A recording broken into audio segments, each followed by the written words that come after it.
Today's event is the first of a series of virtual reunion events that will be taking place over the next couple months or so. We may have as many as 10 events in October and November. So stay tuned as we get these developed. I'm David Brown. I'm here in Portland, Oregon with Nancy Mitchell in Walla Walla, Alan Goya in Boulder City, Nevada, and John Lauder, who's our featured guest today, in Warrensburg, Virginia. This is the first of 5 sessions in our series, The Artist is a Storyteller, with interviews by Alan. As I said, this is perhaps the first of 10 events that we'll be putting on in the next 2 months, and we'd appreciate your feedback as we move forward. Today's session will consist of an initial 30 minutes of conversation between Alan and John, followed by meetup, Q&A, whatever you want to call it, afterwards for the following 30 to 60 minutes. So what I'd like to do, just to begin, before moving over to Alan in Boulder City, is to share my screen with you with a shot before and after of our featured guest today.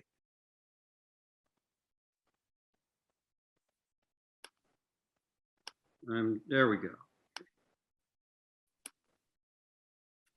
Okay, Alan, over to you. Okay, well, let's start at the beginning. Yes, John Lauder. Hey, welcome everybody. Glad you're joining us. It kind of started, this is one of the reasons you see John there, probably this summer. I took that picture from this summer, and thank you to Nancy and David for facilitating this and making it happen. But kind of started off with a question regarding, as I traveled around the Midwest, I saw the story of the Midwest kind of changing. I knew a bunch of people that ran away from the Midwest. Matter of fact, I married one. And then when I came back to the Midwest, it seems like the story was changing here. And, I went to museums, and all of a sudden the story was not just about, landowning white guys anymore. It was about women, Native Americans. And it seems like we were re-exploring the story of America. And it got me, when I went to visit John in Missouri, I realized that, wow, John, a Western artist, was telling the story of Missouri, and he was telling it in a different way or a new way, but he was kind of like telling the people, showing the people of Missouri a different side of their state. And he ended up staying there. I was surprised that, John, an Idaho boy, would retire in Missouri, and it's a great thing and story. And I said, well, let me explore the story and see how John is telling the story of Missouri and retelling the story of America in the same way. So this is how this series started, and I hope through these series of interviews with artists to kind of explore this question about how artists tell our stories. So let's start with the first part of the story, John. How did you get to Whitman? Tell us how you get to Whitman. We saw your picture there, Well, let's see. I was born and raised in Twin Falls, Idaho, and part of getting to Whitman is also being an artist. And in the first grade, I discovered my mother had carbon paper to use in her typewriter to make copies of things. And I found out that if I took the carbon paper and I put it on a board and I tore a page out of my outdoor life, I could trace around that moose or elk or whichever I wanted onto that board. And then I could get out my wood burner, and I could trace all the way around that moose. And I took that to school in the first grade and I showed it to the teacher, and she said, wow, that's really good. Did you do that freehand? So in my head, well, yeah, my hand was free on that wood burner. Yeah, I did it freehand. So I became the designated artist in the first grade by confusion, lying, whatever you want to call it. That's right. Or a perception. Somebody's perception said, you were an artist, man. Yeah, so I was the artist from the beginning. I did posters for the teachers. I won the Valentine's cards. I took all the electives in junior high, in art class in high school. One of the alums, Todd Brumbaugh, came to our high school as a friend of my brother's and talked me into applying to Whitman, and off to Whitman I went. I was at first either a chem major or art major. I was kind of undecided, and then a chem major, huh? Yeah, I took chemistry the first it was different in high school than college. I took the first semester advanced chemistry and they wouldn't let us cook popcorn on the back Bunsen burner anymore. So that was the end of my chemistry career. And I pursued art at Whitman for 4 years. It was a kind of a divided education in the sense that with the limited number of art professors, wasn't a lot of art majors. I think there was about 4 or 5 or 6 of us. The first 2 years, John Linder was the primary 2D guy. So I did a lot of drawing and traditional formal training with him.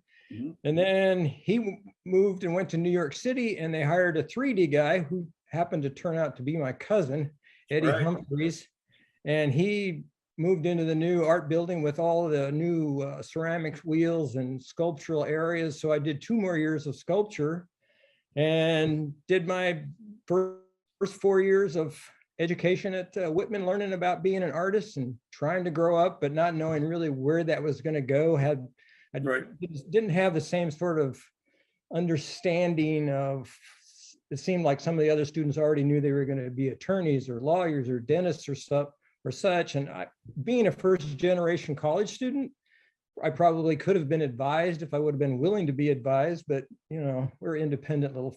Well, you were just full disclosure here. John and I were roommates in college. Oh, well, yeah, absolutely. And he was, an upperclassman, and I got to hang out with an upperclassman. So we were like one of the first residents of New Dorm, right? Yeah. I think. Oh, yes. Well, we got stories about New Dorm, but and it was the 70s. Yeah. Okay. But New Dorm, right? And I remember your first artist. One of the things you did was you painted on the restroom door, men's restroom and women's restroom. Oh, it was the first co-ed dorm, and you and I got there early before the freshmen. They had mostly freshmen in our floor. I went down to Ace Hardware. The doors weren't designated because they'd still separated it by genders. So it was a men's floor, but we put a women's sign on one door and a men's sign on another door. And you and I used the women's bathroom for the first semester, and the freshmen all used the men's. Yeah, and they thought we were just appalled. They were appalled because we're in the women's. We didn't let them see. Yeah, that's okay. We had our own restroom for.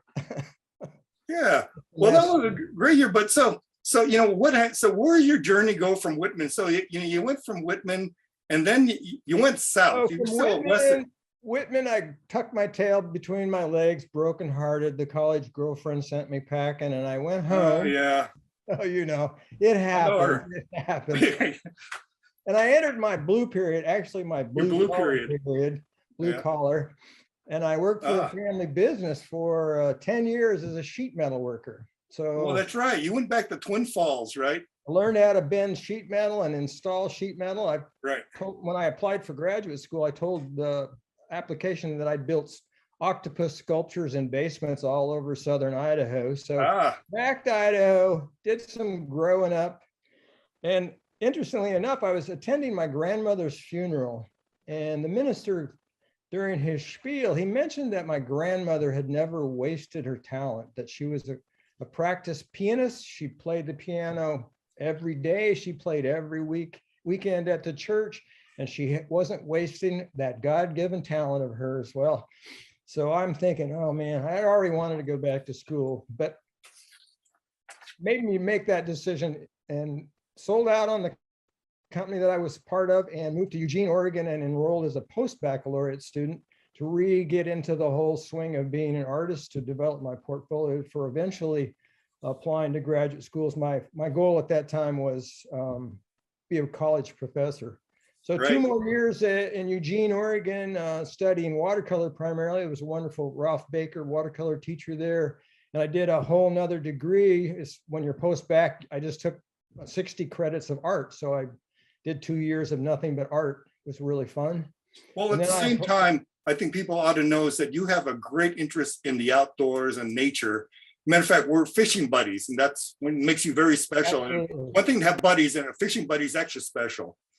That's right. I mean, those are hard to find and keep for a lifetime. I mean, friends for a lifetime. But I've always been outdoors, always been interested in being outdoors. Idaho was very conducive to that. My father was very supportive of that. He moved from Kansas and loved hunting and fishing. So we did all of that kind of thing. So being curious about the outdoors and involved in it always backpacking, hiking, climbing, doing all of that sort of outdoor activity has been my life. Absolutely. But also being very sensitive to the stages and the like plants. I mean, you see a plant here, orchids behind you. I can see it right now. But the nurturing and the subtleties and the growth phases. I've always been that kind of curious person that kept the kid that kept the bugs, that kept the plants, that tried to grow stuff, that tried to do all those things that kids do that are curious. And that's been my whole life. I've always been things and trying to figure out where I am and what's going on.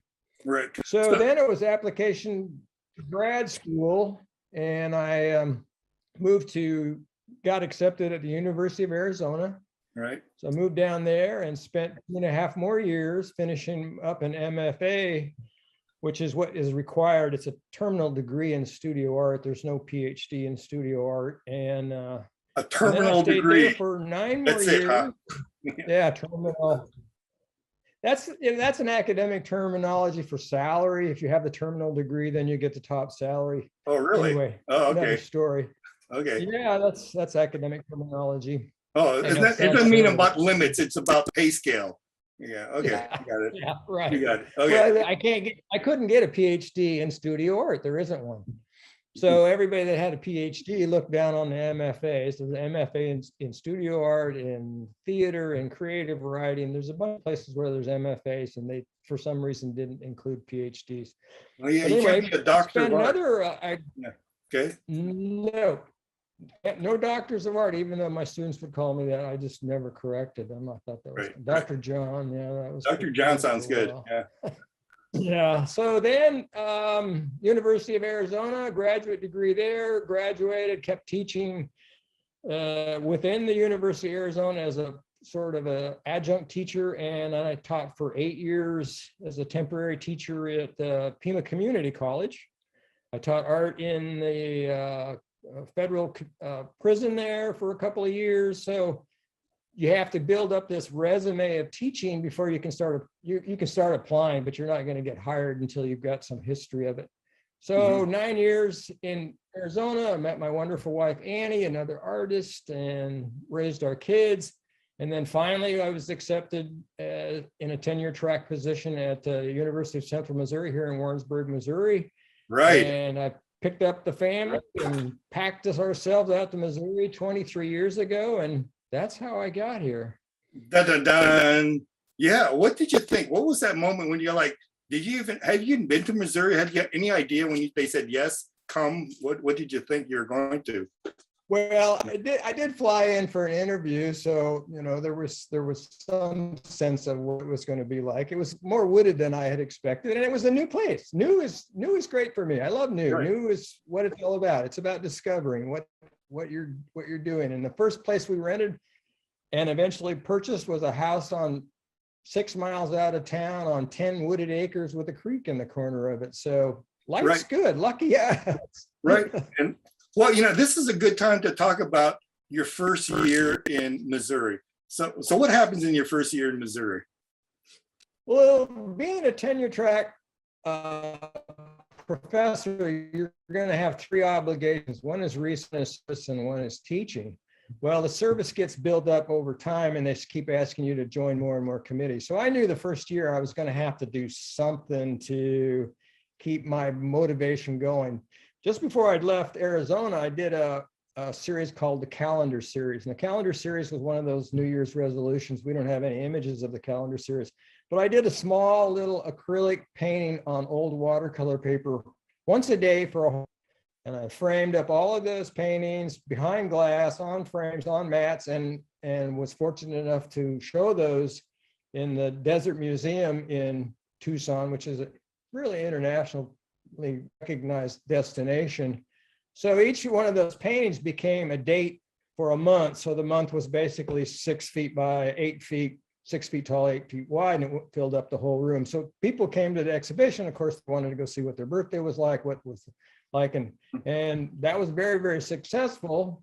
And we hung that show the day before I was interviewed, and that was that era. So when I came here, I decided to continue with this idea of the landscape as more than just a landscape, but actually a communication of time passing. So, and also of my new discoveries on this land that we live in. So the Missouri Discovery Series was the next series that I did, and I decided to paint 5-foot tall paintings in our little garage. And Nancy, can we get that up? With two a month. What's that? Then oh, we're gonna Yes. Nancy's gonna bring up Discovery Series here. Here we go. That series went on for 2 on one painting. I'd started at the first of the month. Then I'd move it over and I'd bring in a new canvas and attach it to the one that was there. And I'd start that one and keep painting. And I did that for a whole year. And so it's a painting that's 5 feet tall by 90 feet long. And packed that around all over the regional areas for exhibitions for many years. And finally, it was purchased by a bank and it's in a public collection. So each one of these paintings is basically about what I'm discovering here in Missouri. There's a sense of me being a Western artist with a vocabulary that's been trained in Western visual information, the colors, the palette, the vocabulary, but I'm learning a new vocabulary and I'm excited by it. So I'll pick up a bug, I'll bring in a staghorn sumac and watch it change color. And then the landscape behind it is basically our property traveling across that 90-foot span. And the last painting connected to the first painting. So it could be shown in a circular room, so 5 feet high by 90 feet, and it would just be the rotating seasons. So Yeah, that was a big project the first year. Yeah, well, I actually went to the bank with you and we saw the painting. And, you know, I can't say enough about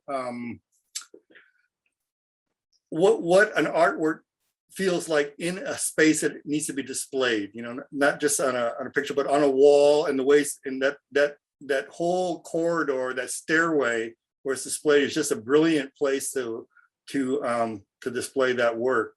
Also, you know, talking to the people there at the bank, you know, that becomes part of their identity, you know. I mean, they're so proud of that. And when they're in that bank, this is Missouri. They sit there and they're, you know, here's Missouri for the whole year. And it's really cool to see the whole, you know, how the bank interacts with that piece.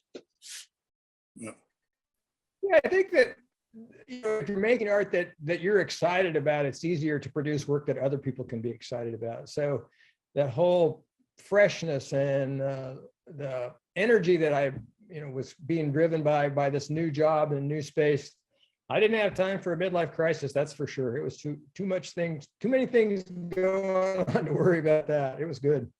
Right.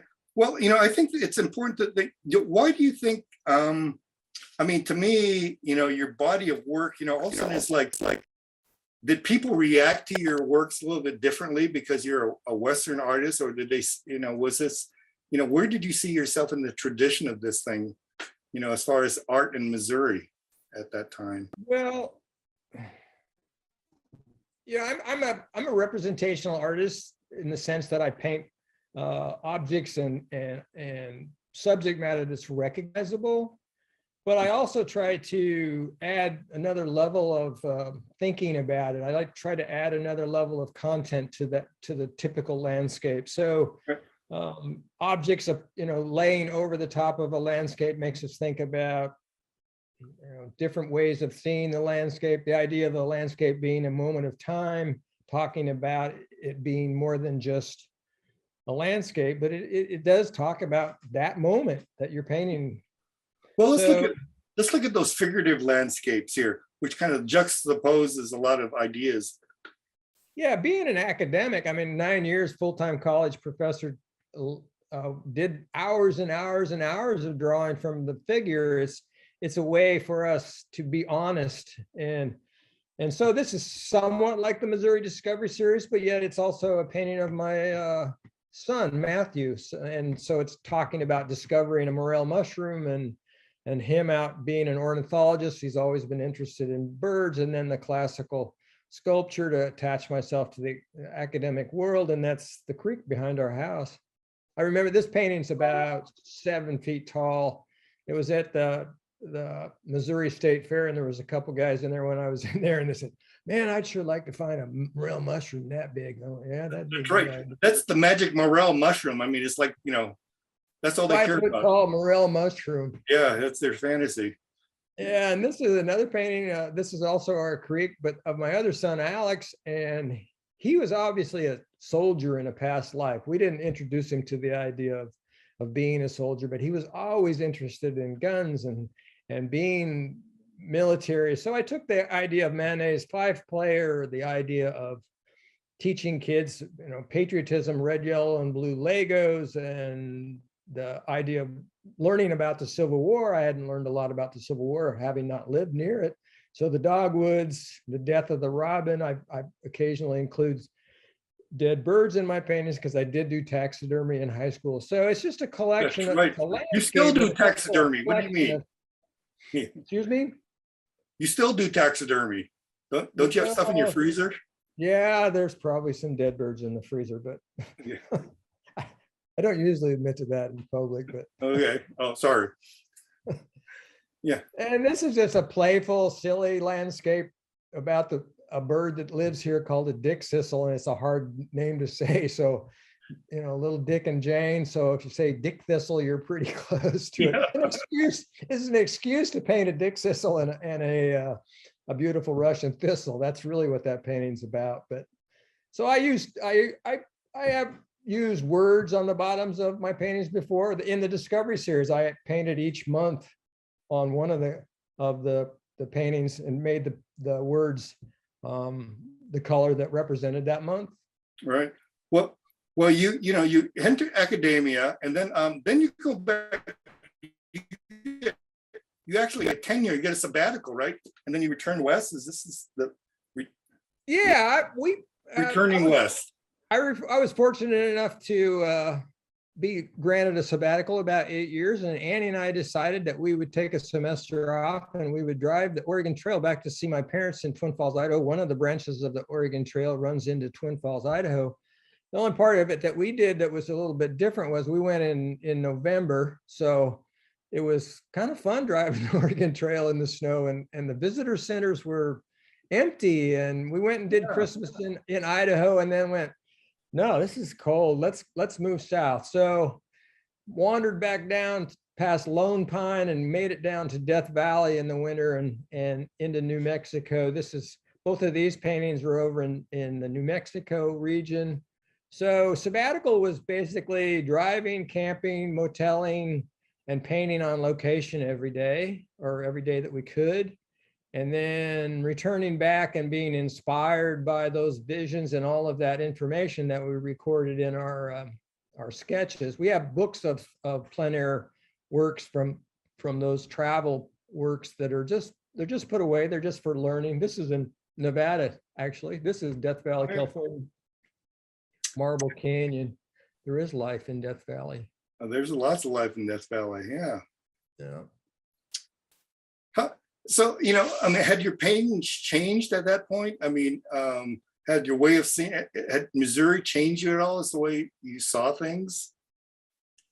That's a good question. I mean, I try to paint true to where I am and what I'm interested in. So Missouri doesn't look like Arizona. It doesn't look like Death Valley. It doesn't feel like those places. So over time, I think you do become entrenched in the vocabulary of a place. When we go plein air painting on traveling, we always try to stay for at least 2 or 3 days in one place and paint, because then it gets over what we call a tourist period of being an artist, that when you're just starting painting in a new place, you're carrying the vocabulary that you already learned from where you were just painting or where you're most comfortable. And those places are different. The light is different in Arizona. The light is different in Colorado. So Missouri or Florida. You were in Florida. You're painting Florida. Yeah, that's a whole nother deal, the whole swamp. And I haven't really wrapped my head around making a lot of art about Florida. I've painted a few paintings about Florida, but I return to Florida at least once a year to fish with one of my buddies from graduate school, another fishing partner, Andy, Captain Andy. So I make that down there, trip down there at least once a year. Haven't for a while because of COVID, but I'll be getting back there. Well, let's just run into public commissions because we're going to run out of time here. So let's look at those public Running out commissions, of which I think time. is, well, we got unlimited time. Public commissions are more recent. So putting your nose out there, and fortunately in a number of different states and cities, they have what's called 1% for the arts. And so if a city or a state that has 1% for the arts builds a building that's funded with public money, they have to spend 1% of the building's cost on art. So they put out a call for qualifications, and they specify the areas in the building that they want. So these are two paintings that were chosen for a new medical building at the University of Nebraska in Omaha.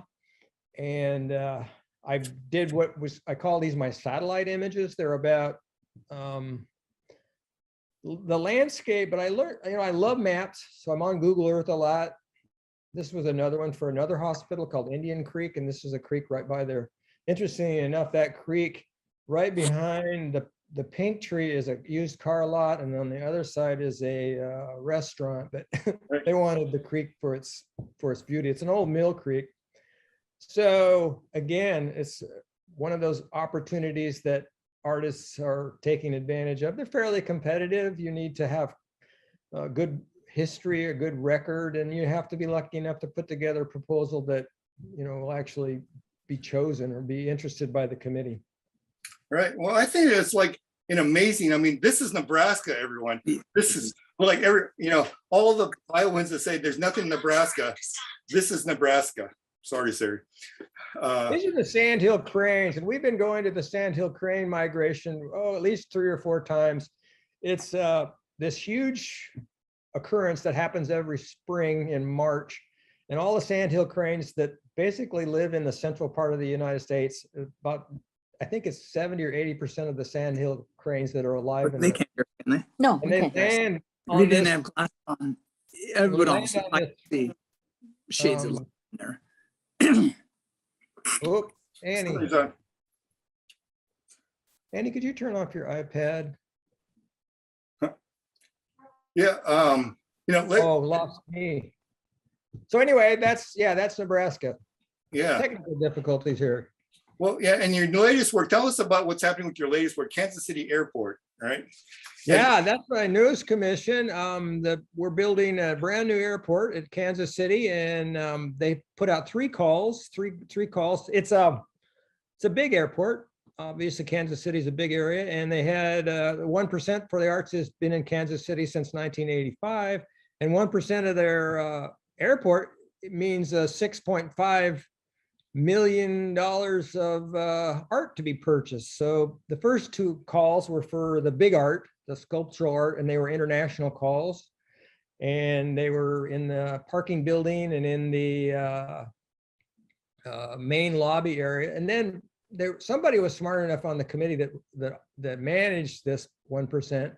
They chose 19 places in the concourses. There's 19 4-foot by 20-foot spaces that they only opened up to regional artists. So that really helped. It allowed me to apply as a regional artist, and they chose I gave them a satellite imagery of 4 paintings, 4 different seasons, and it'll be of the rural part of Missouri, and it'll have the satellite image of the same view, but it'll also, and the sight lines or the lines of sight that we have on the edge of a rectangular view, and then the shadow of an airplane indicating which way it would be from that view to back to the airport. So I connected it to the airport, but I also basically took one of my own ideas, the satellite landscapes, and bent it to fit the category of the airport, and they liked it.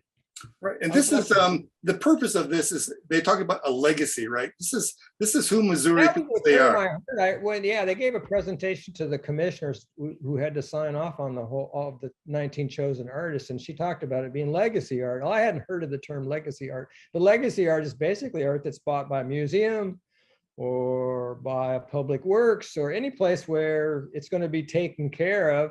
Private private ownership is open to sales. I mean, that's what happens in the big markets is people purchase an art piece and then they sell it later on. So I suppose Kansas City could sell their public works, but they probably won't. So anyway, versus all the art I have out in storage, which is plenty.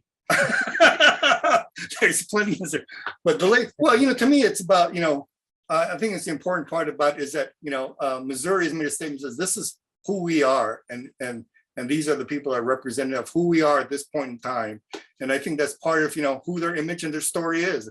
They're retelling their story. And, I'm really. Yeah, every artist is, interested in their own art. I mean, we're talking about visual artists here. So they're interested in what's exciting to them.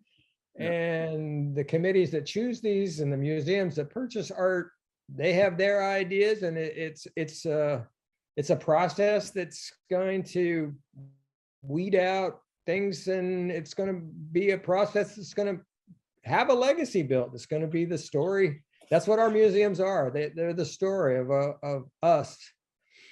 Right. No, and they're changing today. I just went to the Art Museum in St. Louis, and I remember that used to be about Lewis and Clark. It's my recollection, and the two white guys that kind of went up the river and got in trouble. And but now the story is about Native American, about women. It's like this. The whole story is enlarging, and that's kind of a thing. Yeah, I think we're getting a lot more inclusive. We've still got a long ways to go, but yeah, the story's getting bigger. Right, it's a good thing. Okay, well, anyway, that was like the interview right now, and I want to open it up to the group and see how this part works. So now it's the reunion. So let's kind of welcome back wherever we are. Let's have a reunion and party and drinks on Whitman, sort of. Yeah. Anyway. So I'm going to attempt to unmute everyone and invite you to unmute. Or if you can do it yourself and also show your video. Yeah, we want to see everybody. Don't be anonymous, it's like Nikki and Mitch.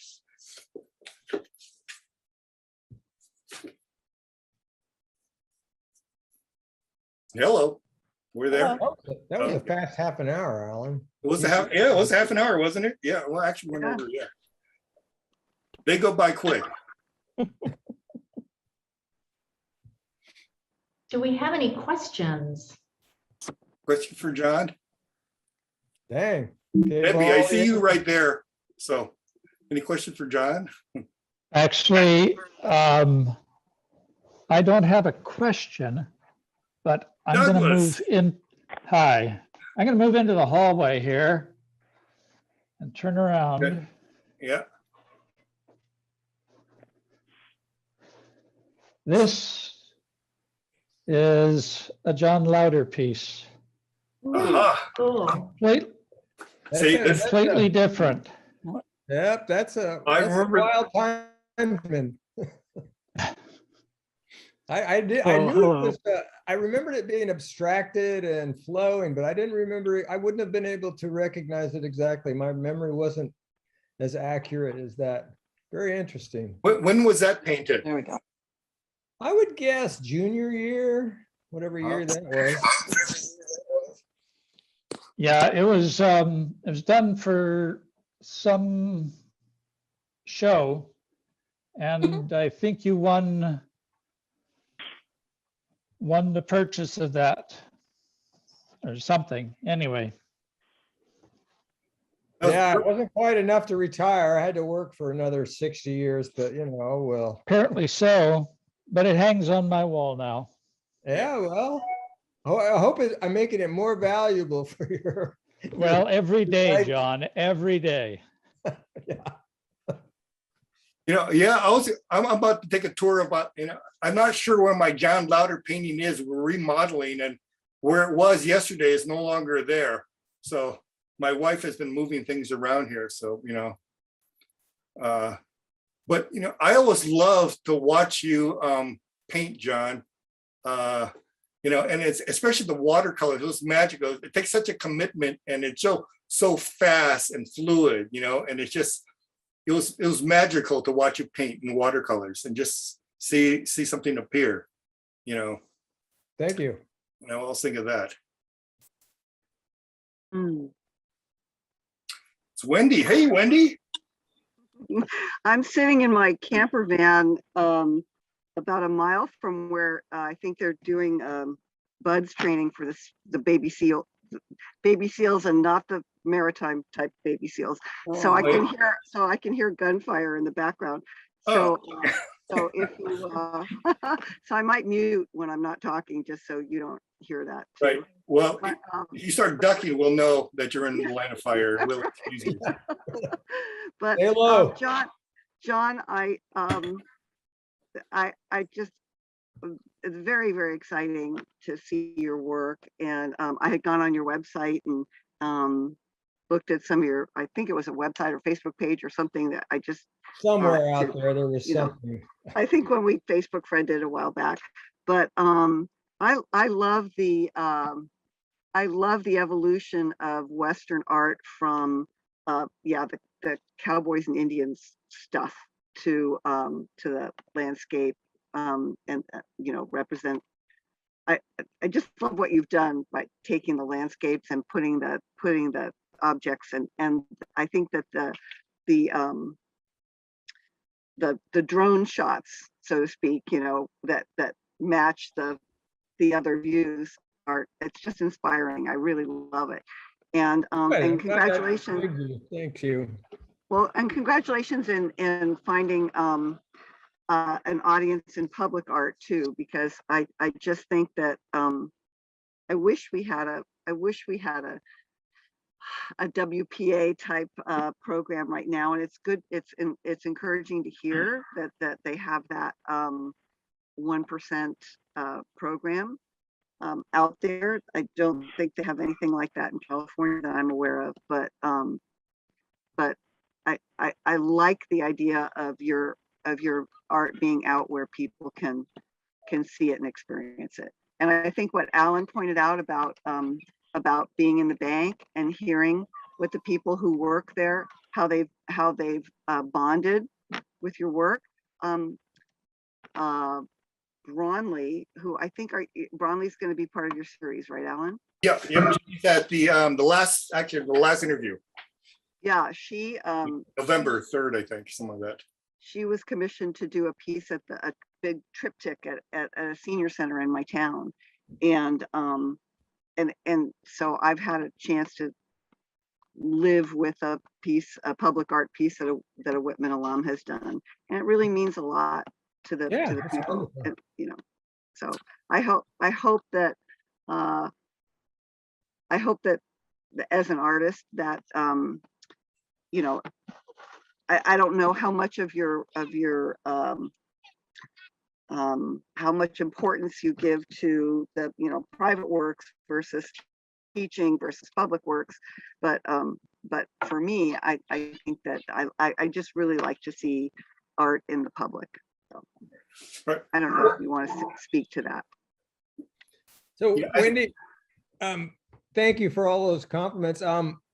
Anybody that I think has artwork in public art also just makes a lot of art all the time too. So I'm a full-time artist now. I mean, yeah, I'm retired from teaching, but now my wife and I are full-time artists. And I made the joke about, oh, I have a storage building full of art. Well, we do make a lot of art if you're a committed artist, and that's pretty much how you're going to get into the public venue also. I mean, there are artists that work really hard to work only into the public art venue. They apply to all the different states, and they make a career of it. It's usually the higher end sculptural kinds of pieces that are worth, you know, hundreds of thousands of dollars.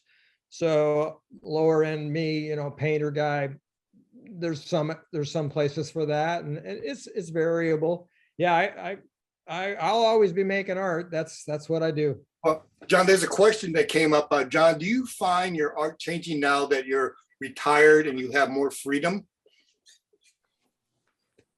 I have more time, so I might approach it a little bit differently in the sense that I might work on a piece a little bit longer. I have more free time to speculate on it. And Annie and I just set up, Annie, my wife, wonderful artist, Annie excuse me, Helmrich Slaughter, if you want to see her artwork.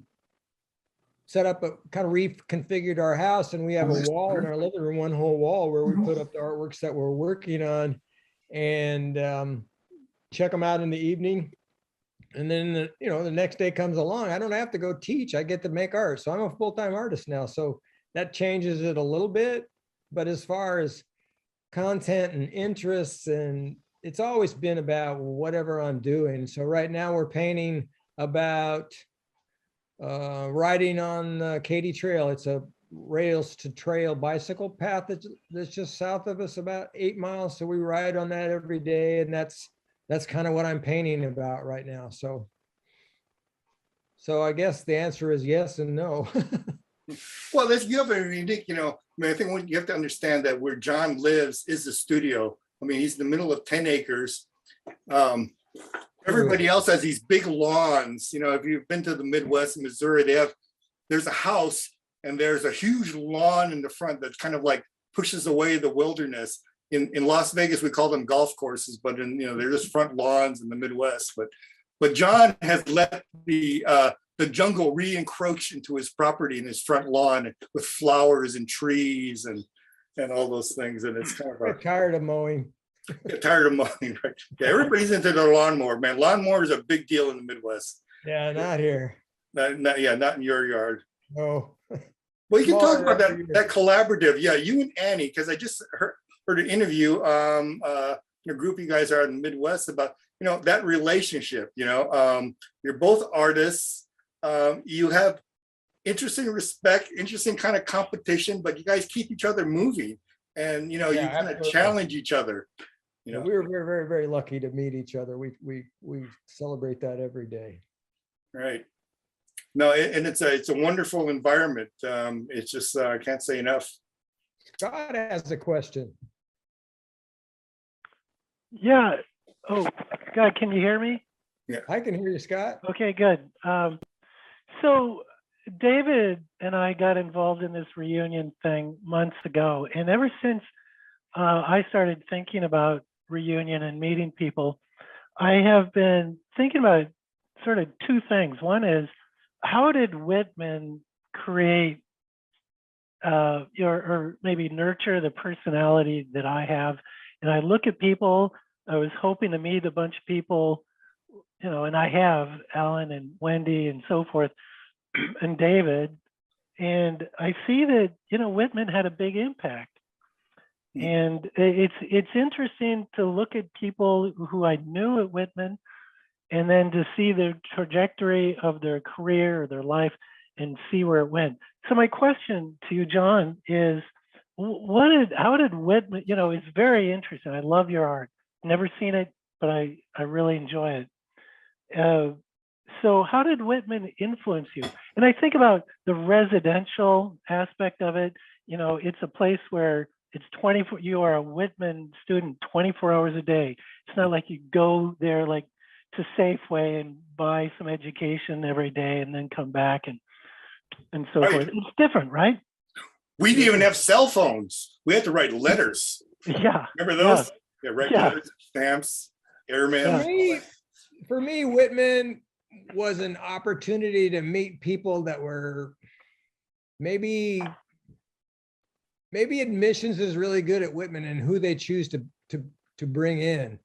And then the size of the school is the other opportunity. I mean, having been in, bigger schools and different schools, I have lifetime friends from some of the other programs, but usually that's because it was, for instance, lifetime friends from the graduate program, because we were a small cohort of individuals with a similar goal or destiny. At Whitman, it's a small place. It's small enough everybody, that wants to gets to know each other.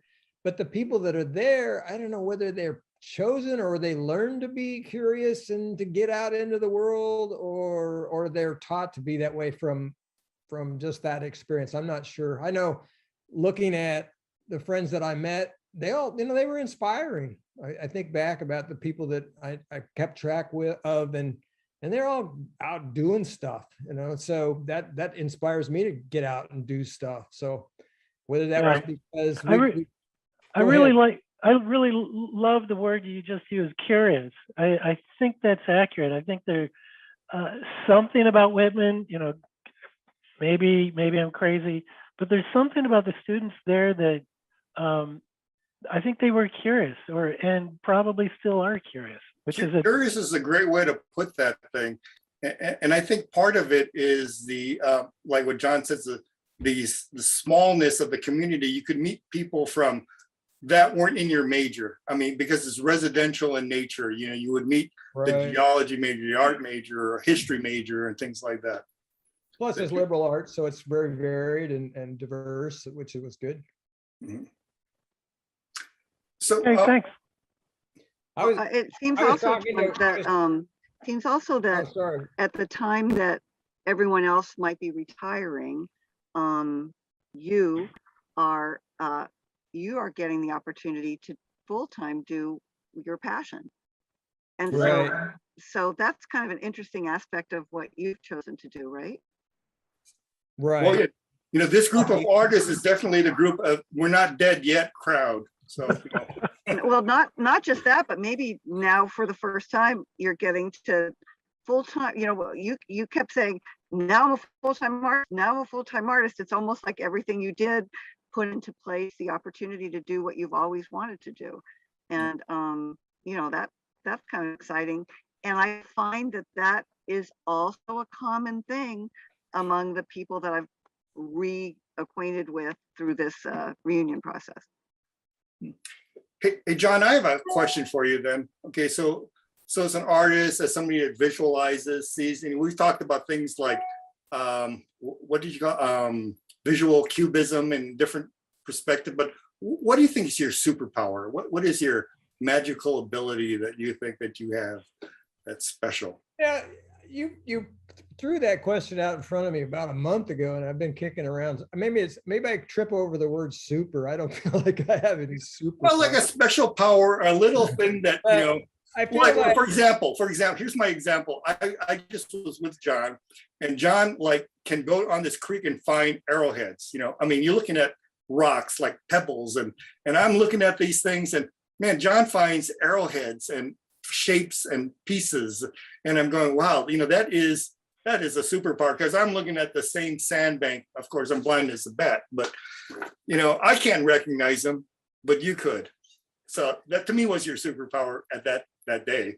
Yeah, I can get, I mean, being a visual artist, I've been training my visual skills for 60 years. I mean, that's what we do as artists. We're looking and interpreting and transferring that into the movement of our hand, which, you know, and then onto the canvas and onto the paper. So that's a way to see.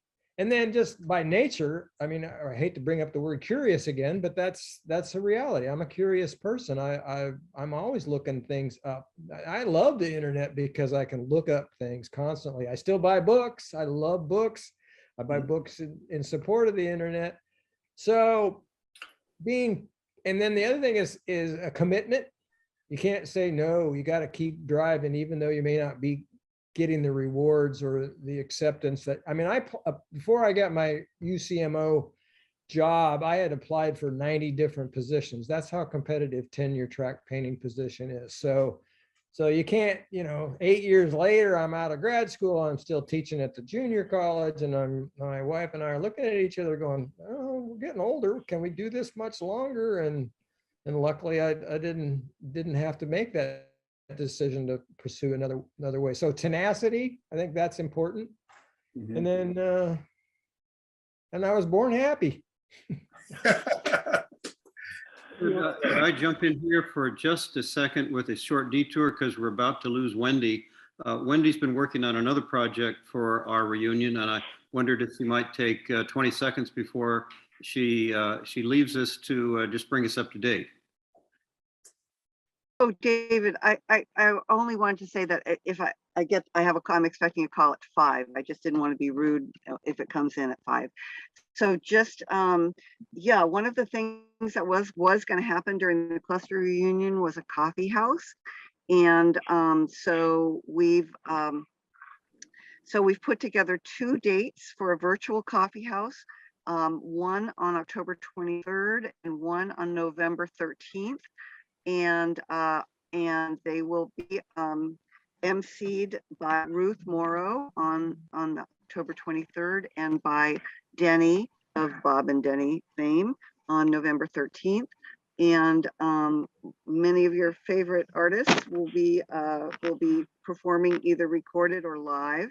And in the spirit of not taking up people's evenings or entire days, Ruth, the idea of having it be on a Saturday morning so that you could actually grab your coffee and listen to some fun music and some banter, and also have a chance to have just regular coffee house chit chat, and have a little taste of what a reunion would have been if we'd actually been able to sit together at a coffee house. So that's coming up, and thank you for the opportunity to give that little pitch. Thanks.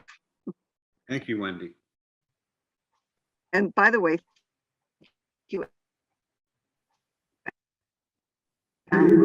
thank you, Alan, for putting this together.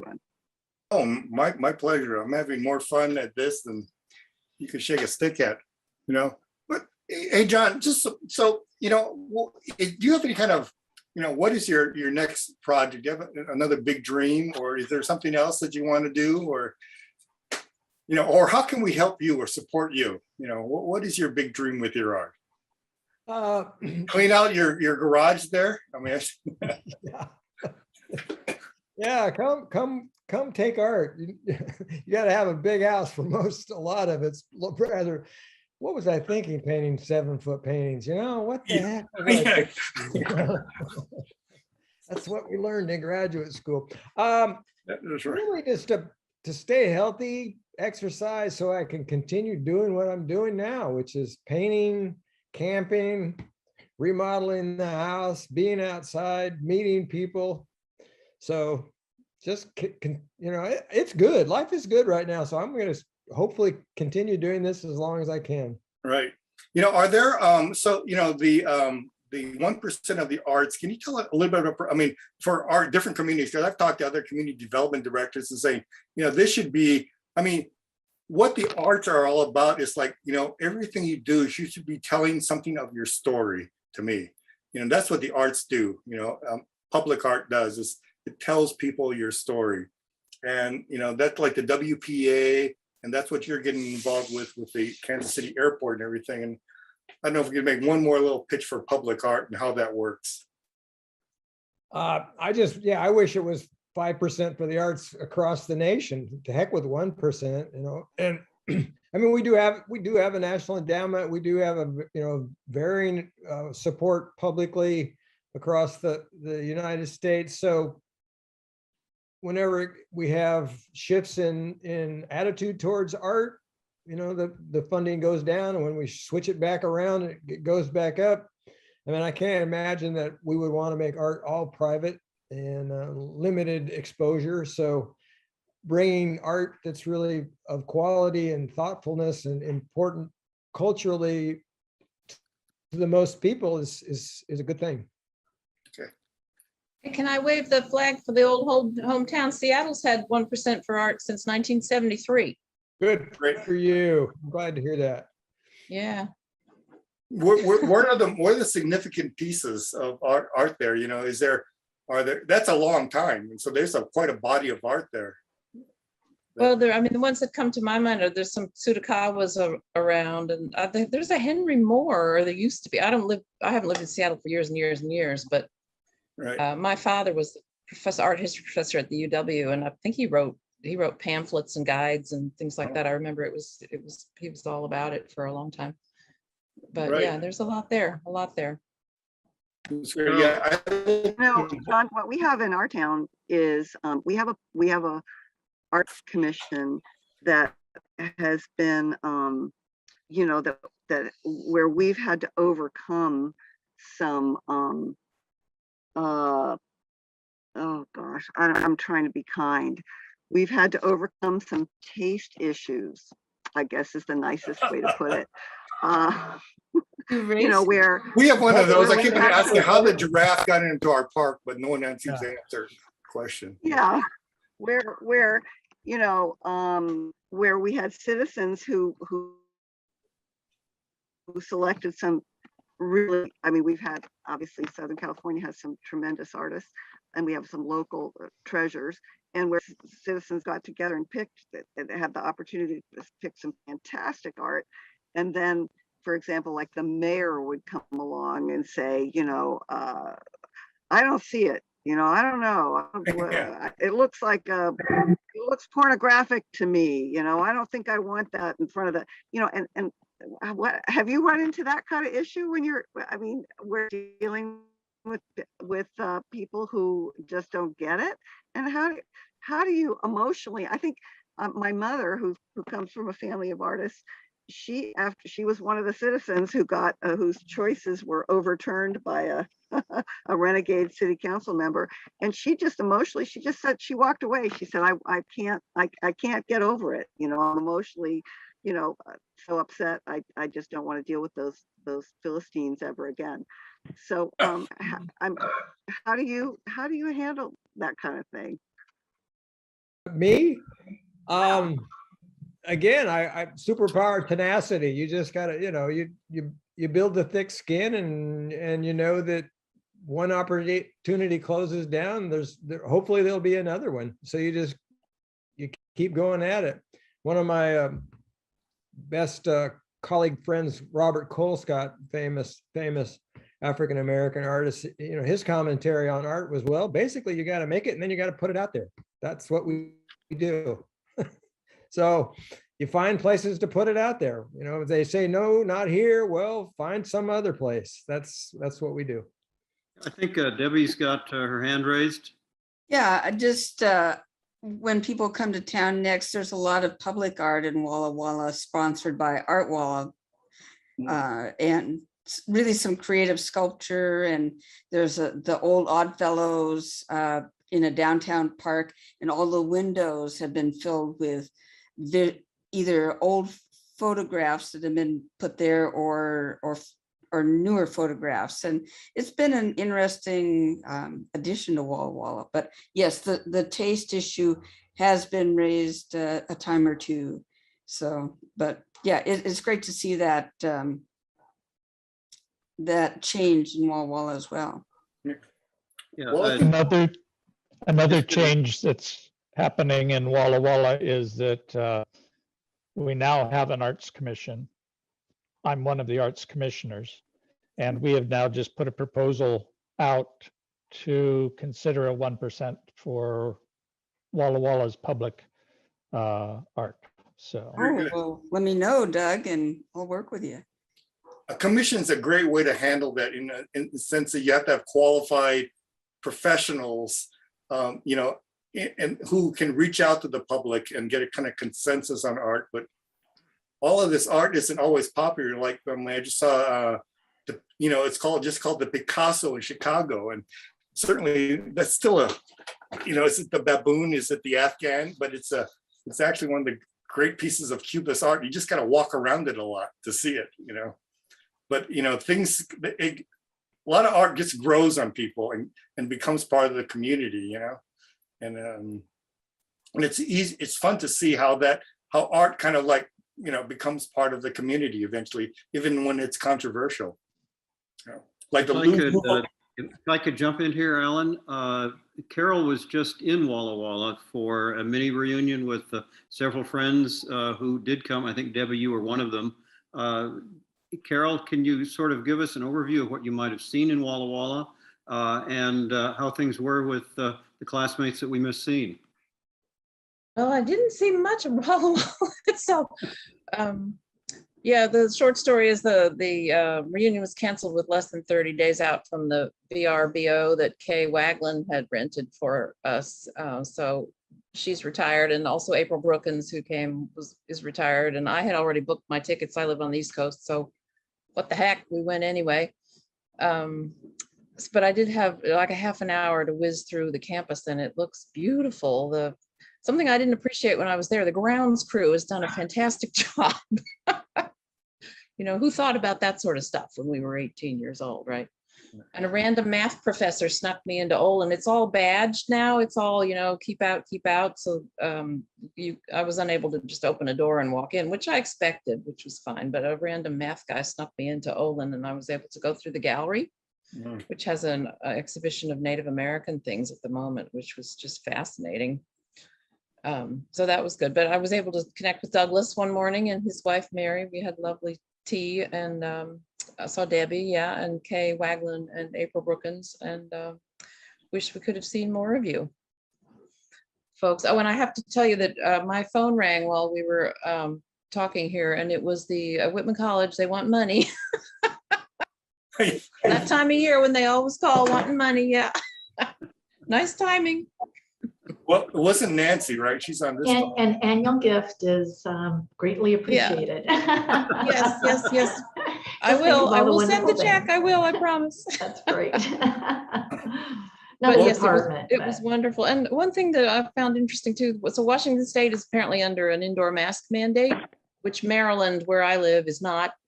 And recommended mask compliance is hit or miss. But I was very impressed even in Walla Walla that the mask compliance in the grocery store seemed to be very high. So I felt very, very safe. It was good. Carol, what are you doing in the East Coast? I mean, just real, it's because it's a reunion. Oh yeah, How well, did you end up in the East Coast? Oh, it's a long story, Alan, but no, I live in Frederick, Maryland. I'm about 45 minutes from Janice Glenn, Jan Glenn and Greg Glenn. Not even that far, 30 minutes maybe. Yeah. So I've lived here for about 20 years now. Yeah, still working. 2 years ago. You were in Britain for a number of years, weren't you? Yes, I was in Britain for 20 years before I ended up in Maryland for 20 years. So, yeah. I always thought, because like salmon, I would return home to spawn, but that didn't happen. So I don't know. We'll see. I miss the Northwest. I really do. And Doug, it's great to see you, man. I mean, it's been a long time. I was just looking at a picture, actually. I should dig it out of, you took me on my first snow with Art Watson. Oh, yes. So the first day I thought it was volcanic eruption because the ash was falling from the sky, but you guys corrected me and took me up to the snow. So I remember that. Being from Hawaii. No, those were, that was fun. Carol mentioned she had had tea on our deck, and that's one of the things I've been doing for the last few reunions. David has been there. I just have an open house on my deck, and so lacking a reunion to do that. If any of you are ever in Walla Walla, my deck is open for tea, coffee, wine, whatever it happens to be. So having been here in Walla Walla for 35 years now, it's just a remarkable way to have many reunions all throughout the year. Unfortunately, with COVID, that no longer happens, but well, yeah, I'd like to extend an invitation too. I mean, like I said, my wife and I are going to kind of a remodel. Most people are downsizing, when their kids move out.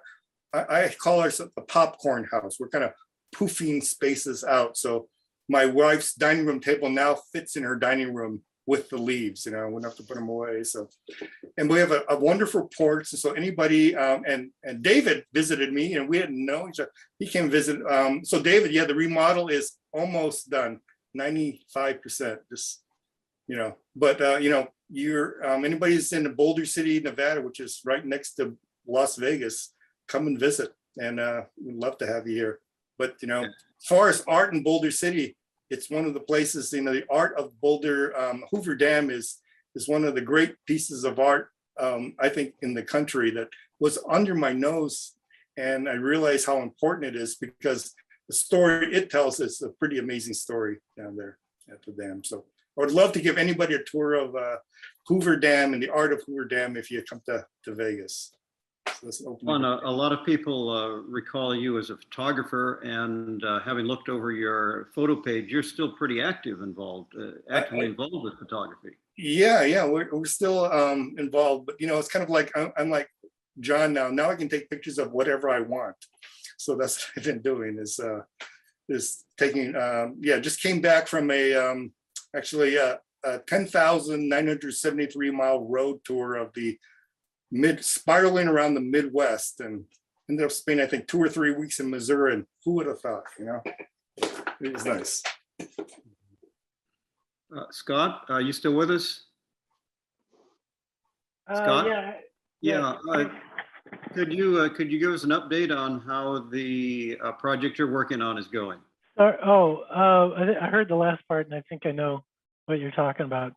Yeah, I'll give a plug. Since David and I got involved in this reunion craziness, one of the things that I've been really interested in is I played rugby at Whitman, and I had a wonderful time. And I think that the environment of Whitman, the residential characteristics and so forth, really inspired me to be able to do that. And to start that club there. So what I'm involved in is getting, we're having Clive Larson, 1971 grad, to come like this in a Zoom meeting, give a presentation about his career in rugby. Very accomplished, wonderful, thorough resume as a rugby player and a coach and administrator. Anyway, we're going to get as many people together, but primarily I've been trying to get ex-rugby players or current rugby players together for a talk like this. Presentation by Cleve and Kevin Scribner of Whitman fame, 1975, who helped me put together the rugby club then, is going to be moderating it. So I'm really excited. We've got a date for October 30th at 2 o'clock in the afternoon. It may change, but it's pretty settled on that. And yeah, really looking forward to getting a bunch of old ruggers together. And by all means, anybody here is welcome. And please, if you remember anybody that played rugby or is interested in rugby or was interested in rugby and not interested anymore, send them my way. You know, rugby is a very, in opposition perhaps to art, you know, which is very constructive. Rugby is something where people like to destruct. But it was a wonderful, wonderful part of Whitman when I was there. And I look back on it very fondly, and getting together with people who played rugby and talking about rugby has been a really very enlightening to me to, as I said in my question to John, looking at the trajectory of our careers, our lives, and as it started out. And for me at Whitman, it was rugby was a big part of that. So yeah, come Did on you and still come play, on. Scott? I played up until I was 40 years old. Ah, And I got hurt well got beyond. them. And my wife at the time said, Scott, you shouldn't be playing anymore. So I took her advice. Yeah, But there's no like senior rugby with like modified rules or anything like that. Huh? well, I don't know. Kevin and I were thinking about playing Welsh rugby when we came back before it was canceled. And Welsh rugby is every time the ball goes out of bounds, everybody stops and drinks a beer and then gets back on the field and plays some more. But I'll tell you a quick story. David and I, we reconnected a few years ago because I was interested in watching the World Cup rugby, South Africa and England. And I was going to a pub up in Portland and I needed someone to go with. So somehow David got a hold of me and we reconnected in a pub in Kel's Brewery in Portland. We had a wonderful time. And ever since then, David and I have really rekindled and re-nurtured our friendship, and it's been wonderful. Fantastic. Yeah. So that's what I'm doing. Thanks for the opportunity for the plug, David. Yeah, I'll be there. Okay, great. Jan, are you in Walla Walla too, as Debbie is? Oh, no, I'm in Southern California, somewhere I swore I'd never lived when I was growing up, but adulthood's full of compromise. Are you an artist as well?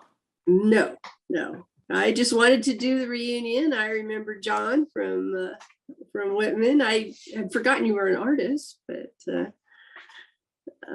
we were friends there. So I was real interested in seeing what all the artists are doing. But yeah, no, I have pretty much no artistic talent at all. I was a research ecologist for the Forest Service for my most recent career, but retired now.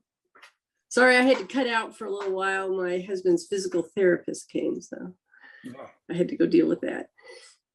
So what ecology are you studying?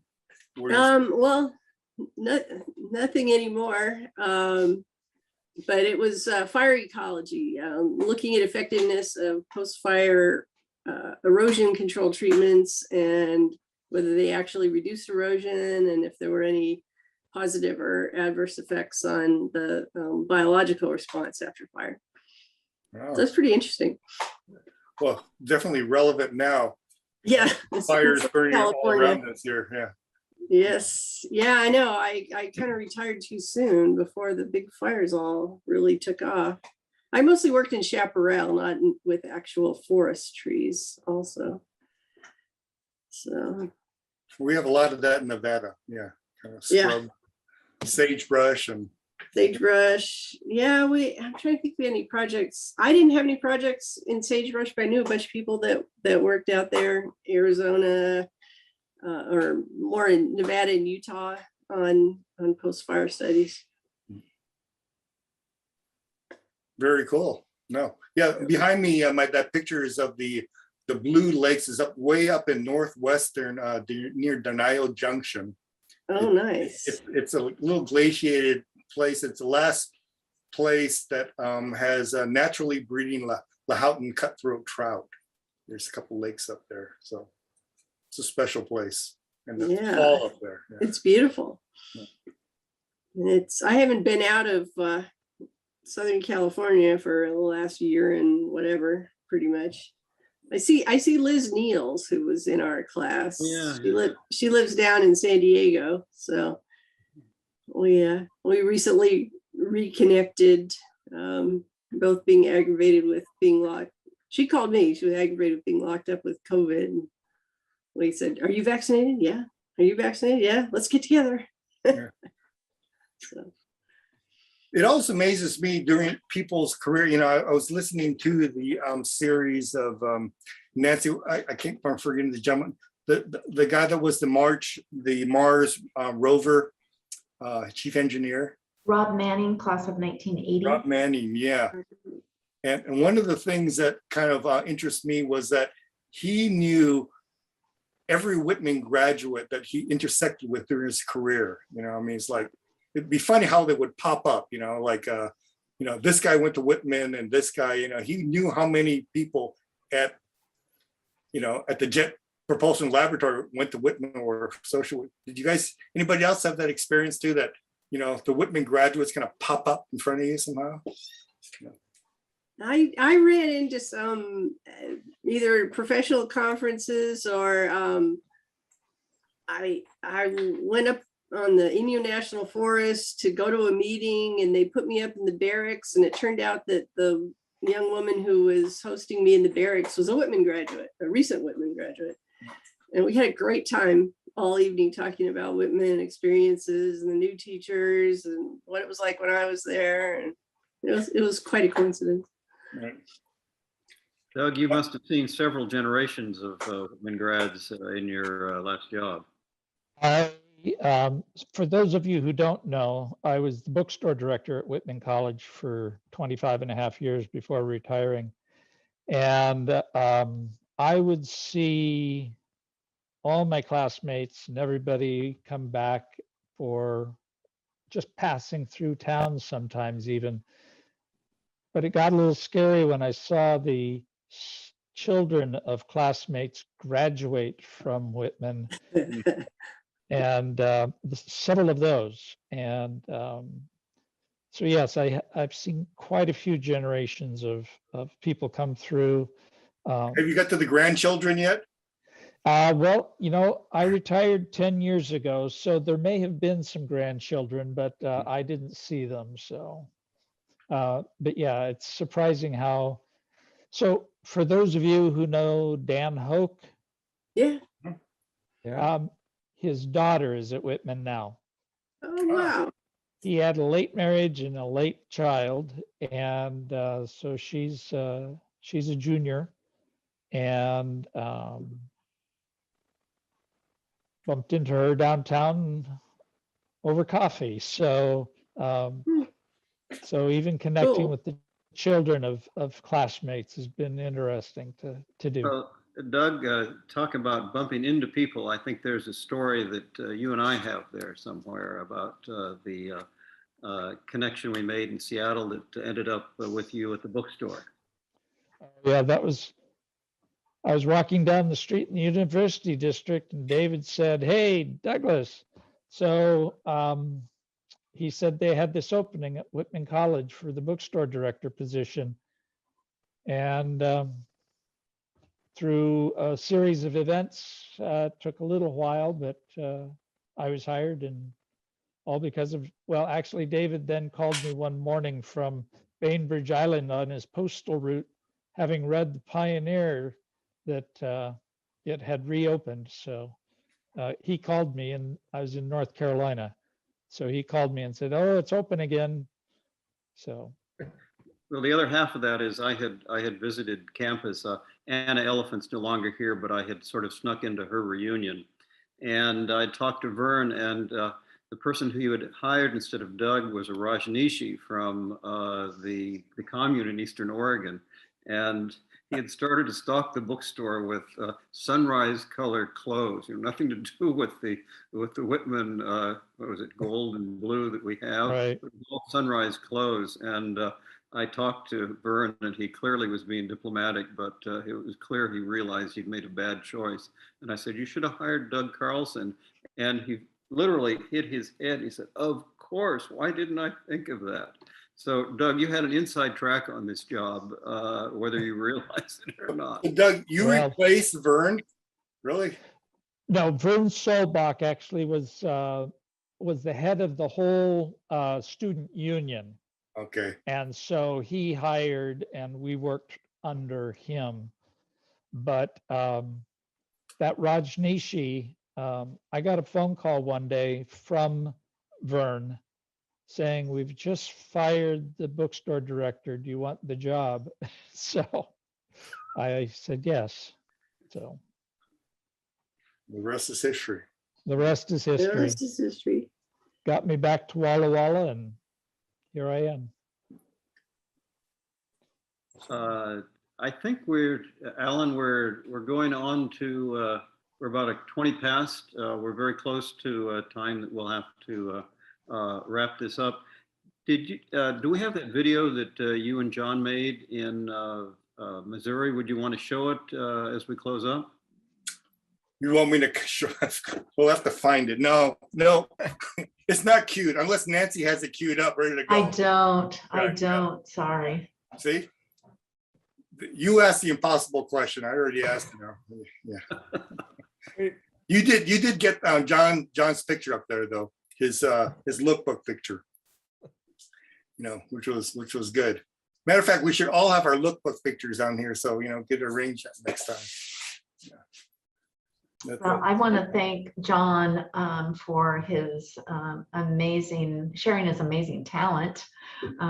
It was great to meet you and to learn all about your art, and Alan for your skill in interviewing, and David for all the work on this artist series. So it's been great. It's been great. And this has been recorded. So if you want to see it again, in about 10 days, it'll be loaded on our Whitman alumni virtual page. And I know that a lot of your classmates will go there and see it. Those who hadn't, the timing was not quite right. So. Right. And next week we have Rick Stevenson. Next Wednesday, 4 o'clock. That should be fun, so we have pictures of Robert Redford in this thing. This is a really exciting one too, so stay Spread tuned. the word. next week. Yeah. Spread the word. Get your friends to come. Yeah, thank you, everybody, for joining in today. We've lost a few people. I send thanks out to them as well, and especially to Nancy, Allen, and John, who really have done the heavy lifting on making this happen. I made a few suggestions, and they really run with it, and I really enjoyed the conversation, and I'm looking forward to the other events we'll be putting together. Allen, last word to you. Yeah, well, thanks for coming, everyone. Share it with your friends or however how we do this thing. But ask people to come next week. We should have a great conversation. I hope you're going to join us too next week, John.